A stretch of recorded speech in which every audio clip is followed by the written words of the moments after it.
안녕하십니까. 문광철의 약선사랑입니다. 오늘은 약이 되게 하는 영양조리와 음식, 약선 기초이론 제8강 변증에 대하여 두 번째 시간을 시작하도록 하겠습니다.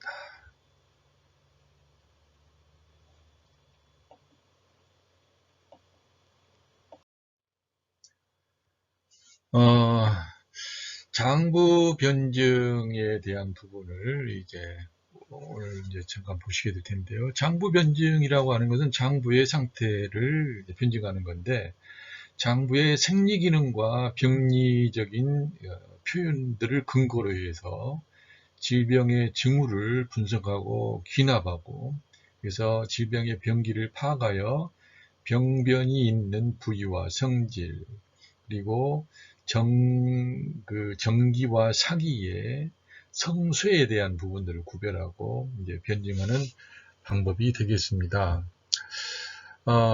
그래서 이 장부 변증을 할 때는 주로 이제 내상의 병변을 변증하는 부분이 되겠는데, 이 오장육부의 이 내장 기능의 실조가 어떠한지, 장부와 각 조직 간의 상호 연관 관계를 활용하여서 이제 변증을 하게 됩니다.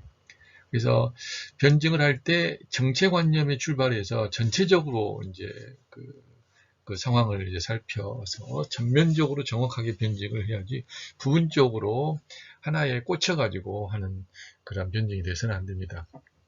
그렇기 때문에 이 장과의 관계와 장과 부의 관계, 그리고 부와 부의 관계를 잘 숙지하는 것이 무엇보다 중요하다고 할 수 있겠습니다.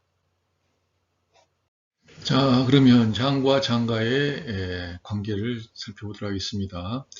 심장과 간장의 관계에는 이제 주로 관련된 게 혈액과 관련되겠어요. 그래서 심장이 혈액을 주관해서 혈액 운행을 이렇게 담당한다면, 간장은 혈을 저장하면서 혈액 저장과 조절하는 그런 부분들을 이제 담당하죠. 그리고 그 신지 차원에서 봤을 때는 정신적인 부분의 차원에서 보면, 심장은 신지를 주관하고 그래서 정신활동을 주재하지만, 간은 소설을 담당해서 정신활동이 원활하게 이렇게 잘 이루어질 수 있도록 하는 부분을 조절한다. 그래서 심장과 간장은 혈액과 정신적인 부분에 주요한 관계를 서로 형성하고 있는 것을 볼 수가 있습니다. 심장과 폐장에 대한 부분에서 보면, 심장은 혈을 주관하고 폐는 기를 주관하는 부분. 그래서 혈과 기가 서로 뗄래야 뗄 수 없는 그런 관계에 있는데, 서로 혈이 기를 가지고 있고 또한 기는 또 혈에 의존하고 있고 하는 이런 부분들이 혈폐와 심장과의 관계가 되겠습니다. 심장과 비장의 관계에서는, 심장은 피를 주관한 부분에 대한다 한다면, 비장은 피를 만들어내는 부분들, 그리고 피를 통솔하는 그런 부분이 관련되겠고요. 심장과 신장에 대한 부분은 대표적인 그 말로서 심신상교라 해가지고 서로 심장과 신장이 서로 교류를 하고 있다. 그래서 물과 불의 관계로서 서로 교류가 이루어지고 있는 것을 볼 수가 있습니다. 그리고 폐장과 비장은, 폐는 호흡을 주관하고 비장은 운하를 주관한다. 폐장과 간장에 대한 부분을 보면, 폐장 쪽에서는 이제 숙강 쪽을 담당한다 한다면, 간에서는 승발적인 부분을 담당한다. 승발, 위로 올리고 발산하는 쪽인 거죠. 폐장과 신장에 관련된 부분은, 폐는 그 물의 상원을 차지하고 있는 거죠. 상원이고, 신장은 그 술을 주관하고 있는 그러한, 술을 저장하는 것을 주관하는 그런 부분이 되겠습니다. 간장과 비장은, 간이 소설 기능인 반면에 비장은 운하 기능의 담당이다. 소설 기능과 운하 기능이 비슷비슷해 보이지만 소설은 그 환경을 잘 조절해서 주고받고 하는 부분들을 원활하게 하는 부분이고, 비장은 이제 그 열심히 운반하는 그런 쪽의 부분이 되겠어요. 그래서 비장이 이제 운하가 뭐 택배회사, 운수회사 정도 된다고 한다면, 가는 그 운수회사의 그 네트워크망을 관리하는, 그래서 어디에 언제 어디 이렇게 지시하고 관리하는 부분들이 바로 소설 기능과 같다고 하겠다. 그리고 간장과 신장에 대한 부분을 봤을 때는, 간과 신장은 서로 그 뿌리를 같이 한다. 그래서 정과 혈이 같은 그 뿌리를 두고 있는 거죠. 비장과 신장은, 비장은 후천적인 근본이 되어지면서 신장은 선천적인 기본입니다. 그러나 신장은 후천적인 그 자양을 통해서 유지가 되어지게 되어지고, 선천적인 그 근본은 여러 가지 그 기관들의 근본적인 역할들을 이제 해낸다라고 하는 부분이 이렇게 유기적인 관계로 형성될 수 있겠습니다. 그럼 표리 관계들은 서로 어떤 관계가 있는가, 이 부분을 살펴보는 이제 시간이 되겠습니다. 심장과 소장은 서로 표리 관계에 있죠. 그리고 또 바로 그 밑에 폐장과 대장이 표리 관계에 있고요. 그리고 비장과 위장, 간장과 담낭, 그리고 방광과 심장과 방광입니다. 그러면 심장과 소장을 먼저 보면, 심장은 심주혈이 되어 있죠. 그리고 소장은 정미 물질을 흡수하는 상황입니다. 그렇죠. 그래서 심장의 주혈 관계에 대해서는, 주혈 관계에서는 소장의 심장의 파를 아래로 내려줘서 정미 물질을 흡수하는데 이제 도움을 주죠. 그래서 정미 물질을 만들고 흡수하는 데 도움이 되어지게 되어주고, 소장은 또한 이 정미 물질화 과정에 있어서 그 비별 청탁에서 맑은 것과 탁한 것을 구분을 해서 심장과 폐장의 그 과정을 통해 가지고 혈액화하는 과정을 이제 돕게 되어지는 그런 상황이라고 볼 수가 있겠습니다.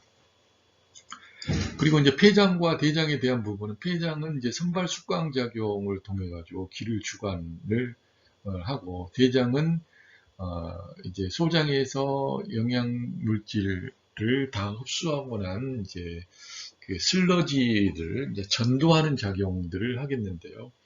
이 선발 숙광 작용과 전도 슬러지 하는 작용을 통해 가지고 기의 승강 출입을 원활하게 하고, 또한 그 잔여 수분을 흡수하면서 배변 작용이 잘 원활하게 이루어질 수 있도록 역시 돕습니다. 그래서 대장이 배변 작용을 잘 할 수 있는 것은 대장만의 능력으로 되어지는 것이 아니라 기의 승강 출입 작용, 선발 숙강 작용이 거기에 참여를 하고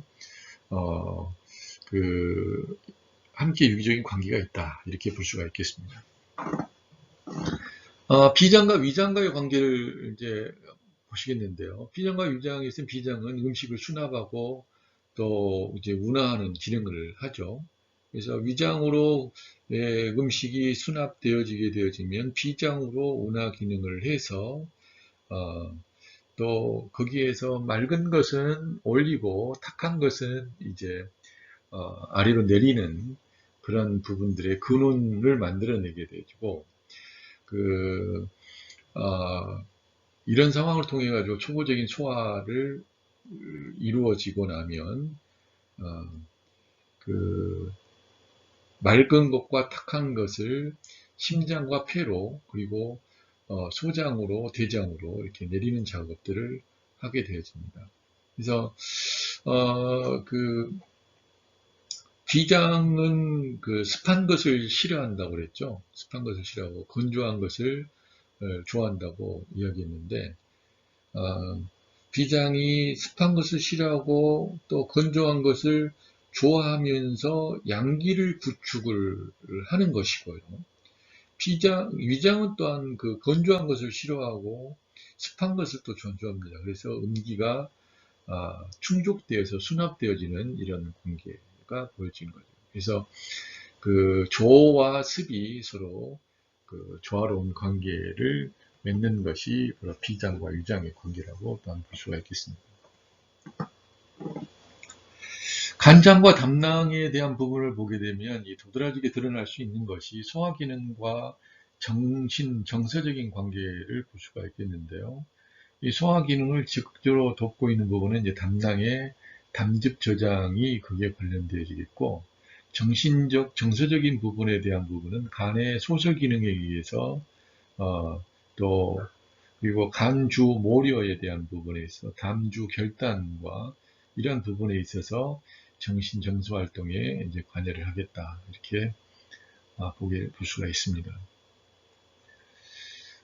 그리고 신장과 방광을 보게 되면 신장은 그 신위수장이라고 해서 신장은 이제 물을 저장을 하고 방광은 방광위수부라고 해서 방광은 물에 물에 그 부서가 된다. 신장이 장이라고 한다면 부는 거기에 부속기관이 되어진다. 물의 부속기관이란 이야기죠. 그래서 신장이 진액을 생성하고 그 소변액을 방광으로 전달을 하게 되어지게 되면 방광은 그걸 소변에 저장했다가 배설하는 부분들을 담당하는데 이 두 개의 신장과 방광이 진액 생성과 노액 생성과 또 방광의 전달에서 저장과 배설에 관련된 부분에 서로 뗄래야 뗄 수 없는 밀접한 관련을 맺고 있는 것을 볼 수 있습니다. 그래서 신장과 소장, 폐장과 대장, 비장과 위장, 간장과 담당, 신장과 방광은 목화, 토, 공수로 해서 각각의 그 기능적인 특성들을 가지고 있는데 심장과 소장에서는 심장이, 폐장과 대장에는 폐장이, 비장과 위장에서는 비장이, 간장과 담낭에서는 간장이, 신장과 방광에서는 신장이 좀 음적인 활동을 하고 그 외에 소장, 대장, 위장, 담낭, 방광은 양적인 그런 그 역할들을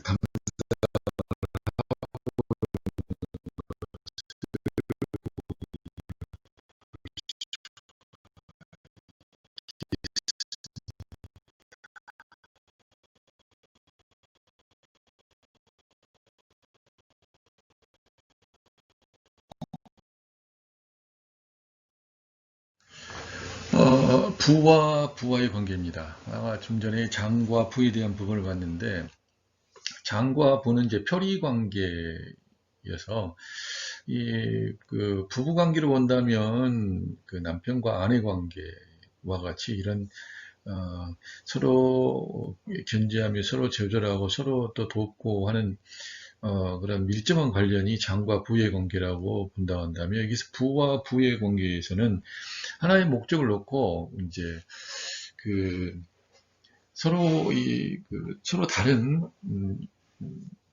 그렇게 긴밀한 연관관계는 없는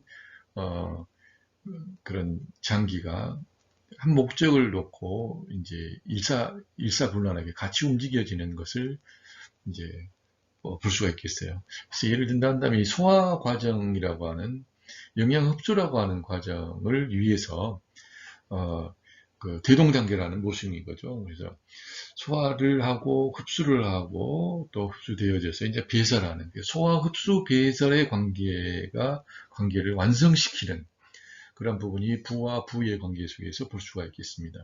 그래서 위장에서 수곡을 수납하고 부숙해서 초보적인 소화를 이루는 관계가 있고 또 담낭에서 담즙을 저장해서 배설해서 소화 과정을 돕는 관계가 있죠. 그래서 소장에서 이제 진일보한 소화를 이제 하게 되어지고 이렇게 진일보 소화된 그 소화에서 맑은 것과 탁한 것을 구별하고 판단을 해가지고 맑은 것과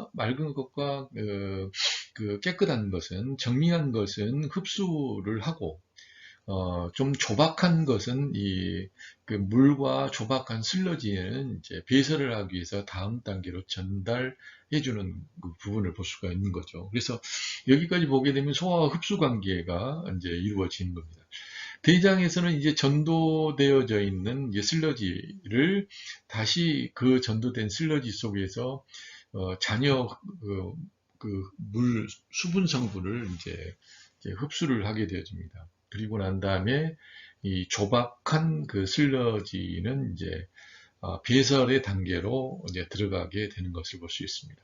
그리고 대장에서 흡수되어졌던 그 수분의 부분들은 다시 방광의 그 수분으로 저장하고 배설되어지는 관계를 통해서 이 배설에 대한 부분들이 이루어지고 있는 것이고, 3초는 이 수곡의 도로로서 소화 흡수와 배설 간의 이 통로 역할을 전체적으로 주관을 하게 되어진 걸 볼 수가 있어요. 그래서 부와 부의 관계에서는 놀라울 정도로 이 바로 그 생명 활동을 원활하게 하게 하기 위해서 일사불란하게 소화와 흡수와 배설이 서로 협조 관계 속에서 완성을 이루더라. 이런 관계를 볼 수가 있겠습니다. 그래서 소화는 굉장히 중요하죠. 예, 배설이 잘 되고 있다라고 하는 것은, 그리고 소화가 잘 되고 있다라고 하는 것은 오장육부의 관계가 트러블 없이 잘 조화롭게 움직이고 있다라고 하는 것을 이제 이야기를 해주고 있다고 볼 수 있겠습니다. 그래서 오늘까지 해서 이제 장상학설 마지막 부분, 장과 부의 관계, 부와 부의 관계까지 살펴보았는데, 여전히 그 힘드실 거예요. 우리 이제 처음 이제 이쪽 공부를 이제 대면하시니까 어려운데, 단적인 부분으로 뭐 장사학설에서 이제 제가 마지막으로 여러분들에게 이제 정리를 해드린다 한다면, 가장 중요하기로는 이제 5장이 더 이제 중요하겠죠. 그래서 5장의 주요한 역할들이 이제 가장 중요하게 되어지는데, 여러분들의 관심 속에서 나는 그 5장이 이제 건강할까, 안 건강할까, 이제 이 부분을 더 많이 생각을 하잖아요. 그래서 이제, 첫 번째는 5장 중에서 심장이 만약에 건강하지 않게 되면 심장 임상적 증상, 주증상은 뭘까? 폐장의 주증상은 뭘까? 간의 주증상. 그래서 이 증상이 참 중요해요. 이 부분은 꼭 여러분들이 기억을 하셔야 됩니다. 제가 몇 번 강조를 하고 앞으로도 계속 강조를 할 부분이겠지만, 심장의 주 증상은 심계 증상이에요. 가슴 두근거림의 증상이 반드시 있습니다. 폐장의 증상은 뭐가 있다고 했어요? 기침 증상이 반드시 있어요. 그리고 비장의 증상은 소화불량의 증상을 이제 가지고 있고, 간의 증상은 어지러움 증상을 가지고 있습니다. 그리고 신장의 증상은 이제 허리의 증상을 가지고, 허리의 통증의 증상을 반드시 가지고 있다. 그리고 이에 대해서 우리가 약선적인 응용을 해나간다고 봤을 때는 심장에 관련된 부분에 있어서는 주로 식재료의 이파리 부분을 많이 이용을 하자. 그리고 폐장에 대한 부분에서는 과실의 과육 부분을 이용을 많이 하자. 그리고 비장에 대한 부분에 있어서는 꽃 종류를 이야기했고, 그 다음에 간에 대한 부분에는 줄기와 가지와 덩굴과 가시, 그 다음에 신장에 대한 부분은 이제 씨앗에 대한 부분과 뿌리에 대한 것들을 주요하게 말씀을 드렸습니다. 앞으로 이제 우리가 계속 공부를 해 나가는 과정에 있어서 이 5장 6부 그리고 기항지부에 대한 부분을 이뤄 나가기 위해서 그리고 음식물을 섭취하게 되어지고 그 음식물을 통해서 이런 모든 일들이 일어나게 되어집니다. 그래서 어떤 음식물을 먹을 거냐, 어떤 음식물을 섭취할 것이냐, 그리고 그 섭취한 음식물을 어떻게 잘 소화를 하고 흡수하고 어떻게 잘 배설하게 할 것이냐에 대한 부분의 교훈들을 바로 이 장상학설이 우리에게 가르치고 있다. 이렇게 생각을 하시고 앞으로도 더 많은 관심을 갖고 공부를 하시는 게 좋을 것 같습니다. 우리 선생님들 실망하지 마시고 용기를 가지고 꾸준히 나가시게 되면 머지않아 하나하나씩 여러분들이 얻어지는 부분들이 있을 거니까 너무 조급하지 마시기 바랍니다. 오늘까지 수고 많으셨습니다. 감사합니다. 경락 변증을 우리가 살펴보도록 하겠습니다. 경락 변증은 경락학의 원리를 적용하여서 질병의 발생 원인이나 성질 그리고 그 부위에 대한 것을 이제 봐서 그 증후가 소속되어 있는 경락에 병이 있는 그리고 그 소속되어 있는 경락과 관련된 장부에 병이 있는 것을 판단하는 그러한 변증이 되겠습니다. 예를 들어서 임상에서 환자의 증상이나 체증을 관찰했을 때 어떤 경락의 병이 나타나게 되어지면 그 부분을 근거로 해서 이제 진단을 내리게 되는데 한 개의 경락 또는 이제 여러 개의 경락이 동시에 나타날 수 있다고 하는 특징들을 이제 가지고 있습니다. 그래서 수태음 폐경과 이 족소음 신장경에 만약에 천식이 발생했다고 한다면 수태음 폐가 수속되어 있는 경맥으로 이제 쉽게 이제 구분을 하게 되어지는 것이고 족소음 신장경은 이제 비록 신장에 수속되어 있긴 하지만 체내를 순환하다가 일부분을 위로 올라가서 간을 거쳐서 횡격막을 지나 폐로 들어가 천식을 일으킨 것이기 때문에 진단은 천식 외의 증상을 보고 또한 판단을 내리게 됩니다.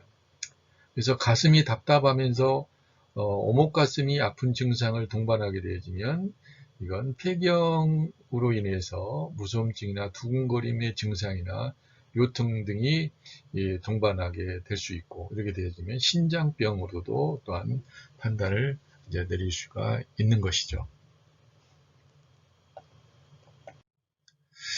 그래서 우리가 경락들을 쭉 보게 되어지면 간신, 비폐신에 관련된 여러 가지 이제 경락들을 타고 거기에 어떤 통증들이 발생하게 되어지면 그 경락과 장부의 관계 이런 부분들 그리고 허와 실의 관계, 표와 리의 관계, 한과 열의 관계들을 역시 또 같이 파악을 할 수 있는 것입니다.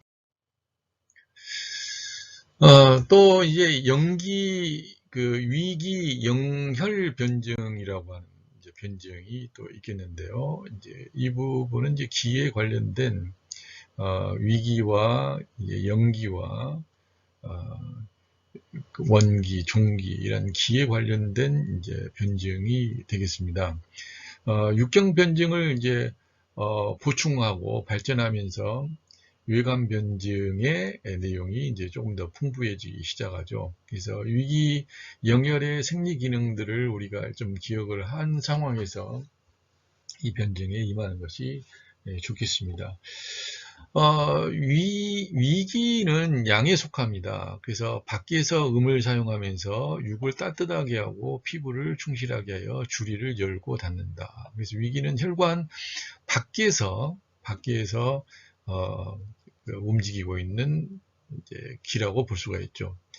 영과 혈 같은 경우는 음에 속하면서 혈관 안에서 그 역할들을 하는 것을 볼 수 있습니다. 그래서 인체를 자균하고 영양을 전신에 공급하는 역할들을 합니다. 그래서 영과 혈은 수곡 정리에서 만들어진 것으로서 이제 선후가 있는데 영은 혈중에 기에 속하기 때문에 혈관 속에 돌고 있는 기에 속하기 때문에 혈보다는 더 겉에 있다고 볼 수가 있겠습니다.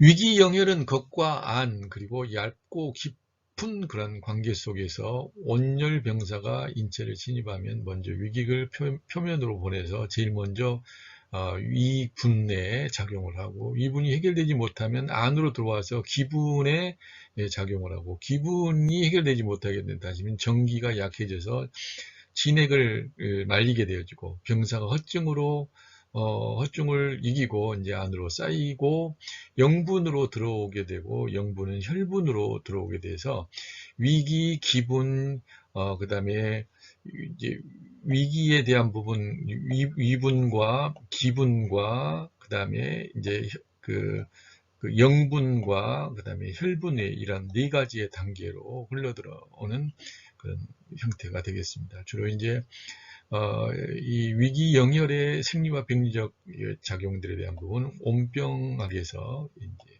주로 이제 거론되어지는 진단 방법이 되겠습니다. 자, 기에 대해서 개괄적인 도표를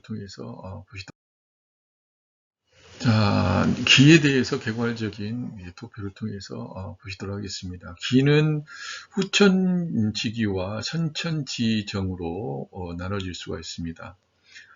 그래서 이 후천지기는 이제 또한 그 정기라고 이야기를 하는데요. 이 호흡을 통해서 얻어지는 청기와 음식을 통해서 얻어지는 수곡을 이야기할 수 있겠습니다. 그래서 호흡을 통해서 청기는 폐를 통하여 이 종기에 들어가게 되어지게 되고, 음식은 비장과 위장, 즉 소화기 계통을 통해서 정미한 물질로 나눠져서 또한 우리의 혈관 안으로 이제 들어오게 되어지죠. 근데 이 비장과 위장, 소화기 계통을 통해 가지고 정미한 물질로 바뀌긴 하지만 이게 후천적인 직위의 하나만으로 이루어지는 것이 아니라 선천지정의 이 원기의 도움을 받아서 소화기 계통, 즉 비장과 위장의 운하 공능에 의해서 이 정미한 수곡 물질로, 정미 물질로 바뀌게 되어지고, 이 부분이 이 종기와 영기와 위기와 관계를 이제 맺게 되어지는 거죠. 그리고 또 하나의 이 선천지정은 이 원기로서 신장의 원기로 이제 저장이 되어 있는 것을 볼 수가 있습니다. 그리고 이제 기는 크게 이 네 개의 기로 나눠져요. 그래서 종기와 영기와 위기와 원기로 이렇게 나눠지게 되어집니다. 이 종기는 이제 으뜸이 되는 우두머리가 되는 이제 기라고 또 이야기를 하죠. 그래서 이제 폐와 직접적인 관계가 되어지게 되어지고, 또한 영기와 위기는 이제 소화기 계통을 통해 가지고 이제 흡수되어지는 정미 물질과 이제 관련이 되어지는데, 이 영기는 혈관 안을 이제 돌고 있는 영양 물질을 담고 있는 기운이다라고 이제 흔히들 해석을 하고요. 위기는 혈관의 밖을 돌고 있는 보호하는 그러한 기다라고 이야기를 할 수가 있습니다. 그리고 원기는 이제 근원적인 기본적인 기다라고 이야기를 합니다. 그래서 이런 형태로 해서 후천지기를 통해 가지고 선천지정의 도움을 받아서 종기와 영기와 위기와 원기가 이제 형성이 되어지게 되어지고요. 이러한 또한 선천지정이 이제 진액과 혈로 관계를 유지하는 그런 부분이 되겠습니다. 다음으로는 이 3초 변증이 있겠는데요. 이 3초 변증은 청나라의 오국통이 온병조변에서 온병을 변증하는 방법으로 창안한 겁니다. 그래서 이 방법은 황제내경의 3초 소속 부위를 토대로 해서 상한론과 엽천사의 위기영혈 변증을 참조로 해서 만들어졌다는 것을 그냥 참고로만 알고 계시기 바랍니다. 그래서 3초 변증은 뭐 상중하로 이렇게 이제 변증을 이제 하는 것을 볼 수가 있어요. 그래서 오국통은 원병의 발병은 이제 상한과 다르다라고 이제 이야기하면서 이제 이야기하고 있고, 또 이 3초는 상초를 인후에서 행경막까지 말하고, 중초는 완복부를 말하고, 이 하초는 소복부와 이음을 이야기한다. 이렇게 보시면 되겠습니다. 그리고 또 그렇게 나누는 부분도 있고, 머리 부분을 상초로 보고 이제 몸통을 중부로 보고 그 다음에 그 팔과 다리를 하추로 보는 이런 구분법도 있기는 합니다. 그러나 가장 그 주요하게 여러분들이 보실 수 있는 부분은 바로 그 행경막까지 이제 인후에서 행경막까지를 이제 상추로 본다. 인후에서 행경막까지를. 그리고 중초는 완복부를 이야기하고 하초는 소복부를 이야기한다. 지금 하복부를 이야기하는 거죠. 그리고 이음을 이야기한다. 이음이라고 하는 건 이제 학문과 생식기를 포함해서 이음이라고 이야기를 하는 거죠. 상한론에 이제 육경 변증이 또 있는데요. 이 육경 변증에서는 장준경의 상한론의 육경과 장부경락, 기화학설, 병인, 병기학설, 그 다음에 진단법, 치료 원칙 이런 기본 이론이 이제 되는 그 변증 방법이 됩니다. 육경병의 변증의 증후로는 경락과 장부 병리 변화, 임상 징후, 병의 부위, 그 다음에 성질, 병기, 병세를 종합해서 그 해당 경맥의 병을 이제 구별하는 겁니다. 그래서 소음병은 족소음신경과 수소음신경의 병리 변화를 이제 포괄하고 있고요. 육경은 장부와 서로 연결되고 생리 기능은 기화의 정상과 이상에 따라서 일정한 정도의 생리와 병리 현상을 이제 나타냅니다. 장부 경락이 이제 기화에서 멀어지게 되면 기능 활동이 나타나지 않고 육경 변증은 내상 잡병의 장부 변증과 완전히 일치하지는 않는다.